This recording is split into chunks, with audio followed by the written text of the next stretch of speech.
Across the world, millions of Catholics are free to gather for Mass, carry a rosary, or place a crucifix on their wall without fear.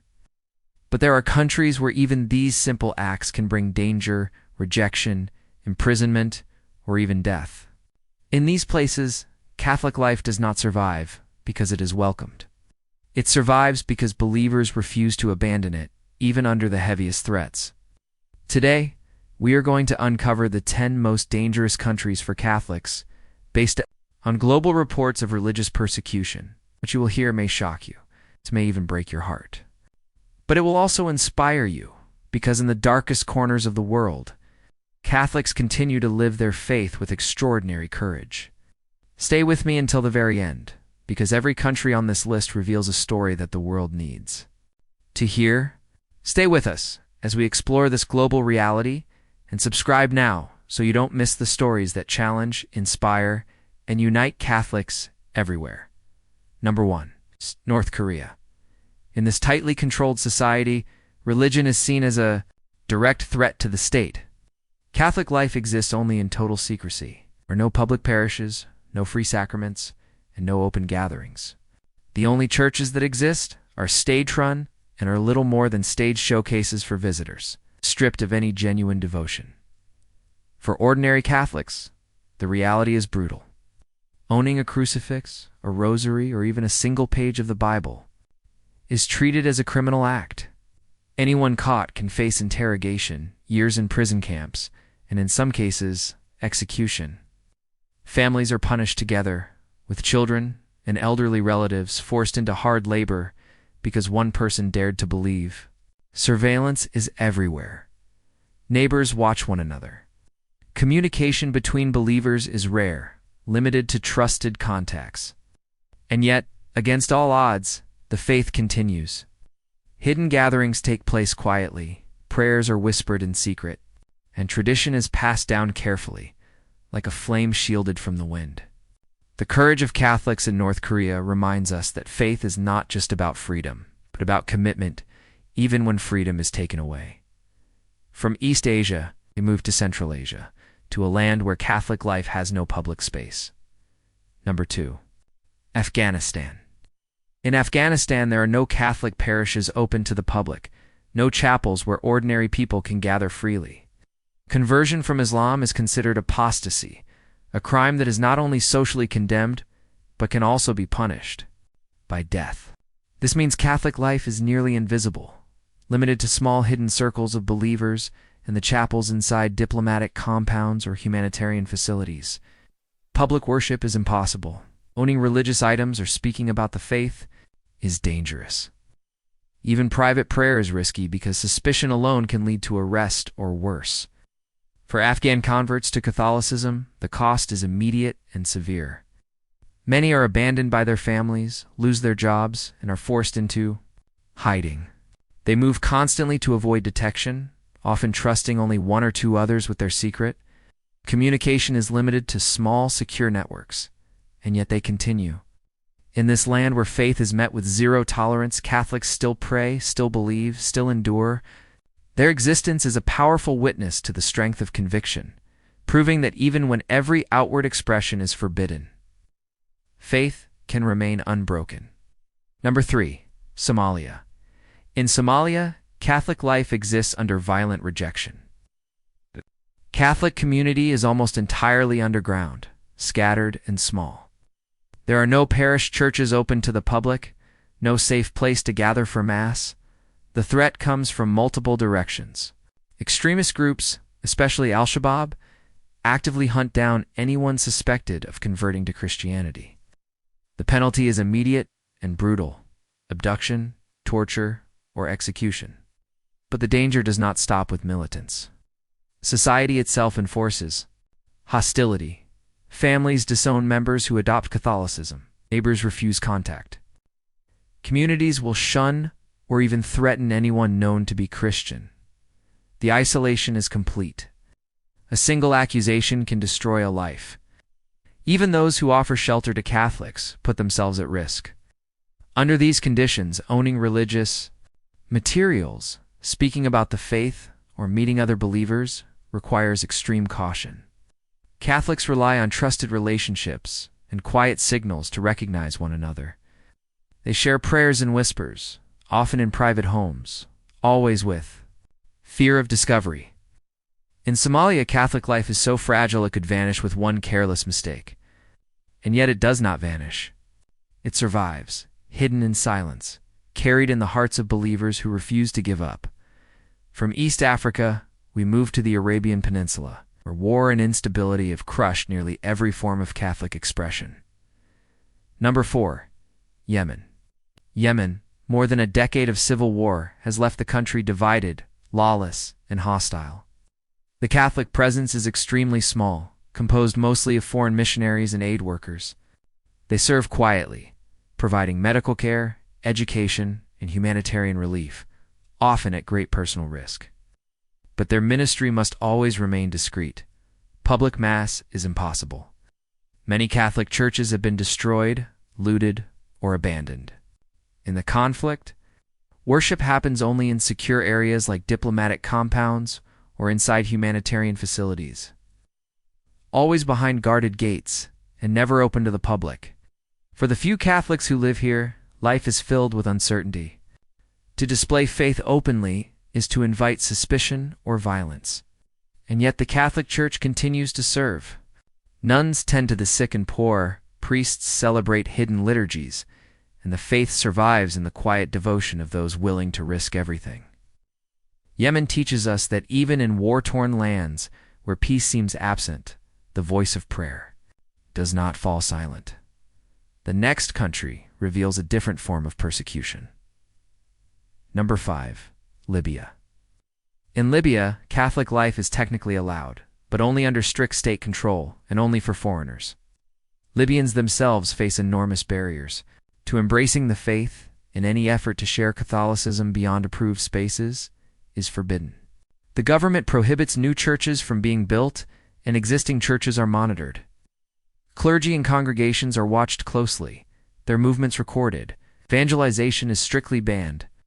Even within church walls, security forces keep a careful eye. Political instability and violence make this situation even worse. Traveling to Mass can mean passing through dangerous areas where violence is common. For most Catholics, the risk is too high. Worship often takes place quietly, at home or in small expatriate communities that keep a low profile. Life here is not marked by open violence against Catholics, but by suffocating restrictions that reduce faith to private survival. The message is clear. Catholicism can exist, but only in the shadows, only under control, only without growth. Yet even under these constraints, Catholics gather, pray, and keep the light of faith alive. We now turn to the heart of Africa, where religious laws and state power press heavily on Catholics. Number 6. Sudan.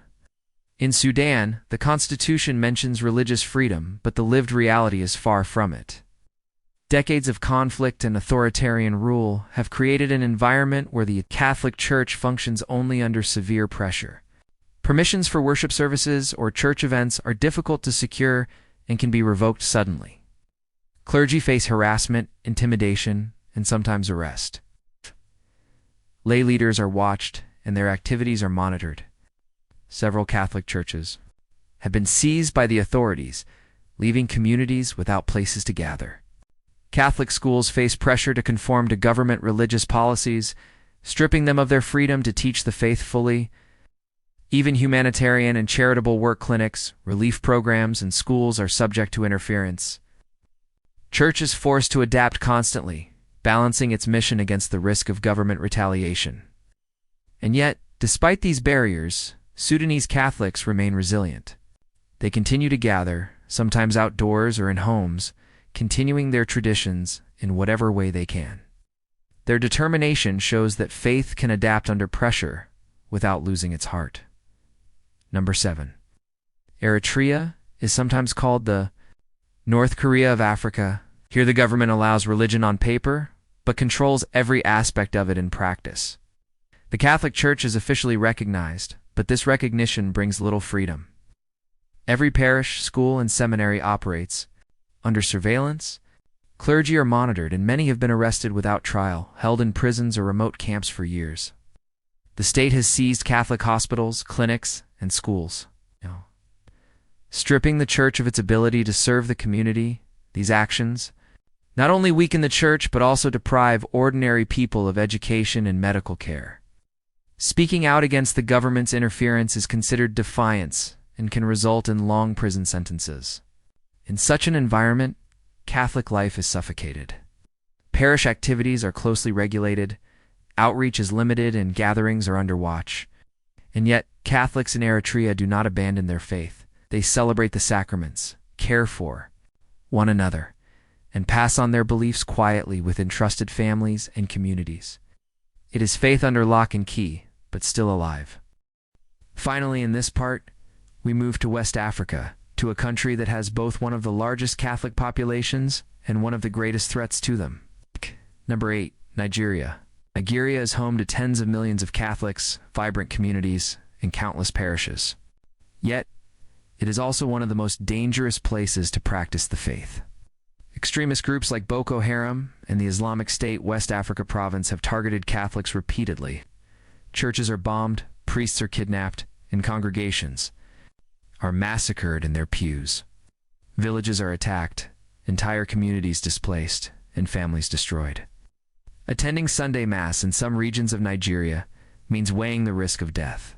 Clergy often live under threat, many abducted for ransom, others killed for their witness. And beyond extremist violence, communal clashes and weak security deepen the danger. Despite these threats, Nigerian Catholics remain steadfast. Churches are rebuilt after destruction. Masses are still celebrated, often under the shadow of fear but with unshakable faith. Songs of praise rise even in burned-out chapels. Nigeria reminds us that faith is not erased by violence but can shine even brighter when tested by fire. Number 9.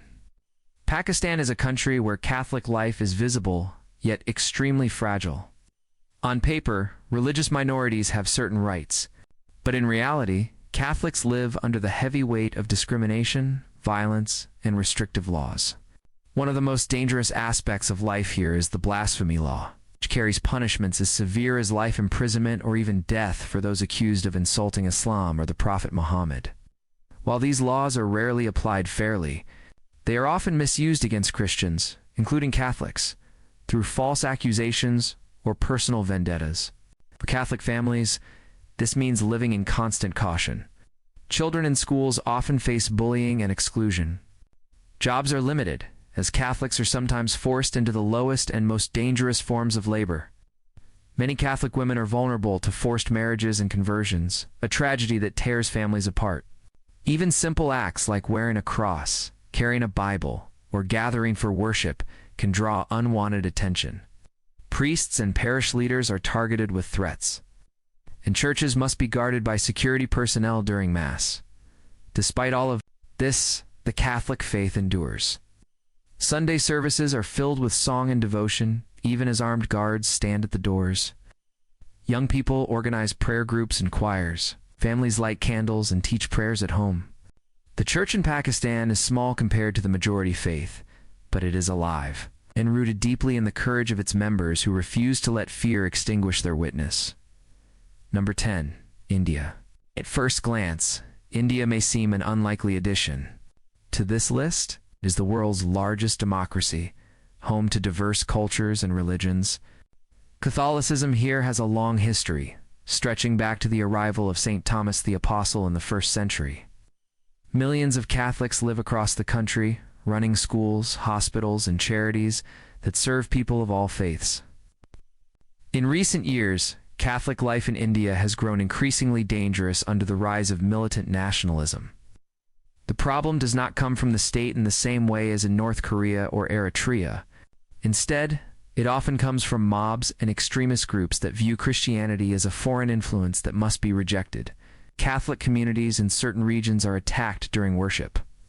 Churches have been vandalized, statues destroyed, and priests beaten. Villagers who convert to Catholicism are sometimes ostracized, denied access to water, food, or basic services, and pressured to renounce their new faith. In some places, anti-conversion laws make it illegal to change religion without government permission. And those accused of forced conversions can face legal charges even when conversions are voluntary. For Catholic missionaries and priests, ministry often means constant risk. Schools and orphanages run by Catholic orders have been harassed. Nuns serving the poor have been attacked or falsely accused of crimes. Lay Catholics in rural areas live with the daily fear of being singled out. Yet despite this climate, the Catholic Church in India does not retreat. Masses continue to be celebrated, even outdoors, when churches are closed. Catholic schools remain centers of hope for millions of children, teaching not only academics, but also dignity and compassion. Hospitals and charities continue to serve the poor, embodying the love of Christ, even in the face of hostility.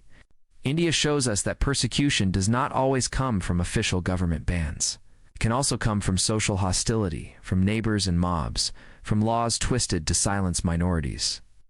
But it also shows us how Catholics, even when pushed to the margins, can still be lights of service and courage. Now we have reached the full list. 10 countries where Catholic life is most at risk. From North Korea's total secrecy to Afghanistan's zero tolerance, from Somalia's violent rejection to Yemen's war-torn hostility, from Libya's suffocating restrictions to Sudan's Sharia shadow, from Eritrea's total control to Nigeria's extremist terror.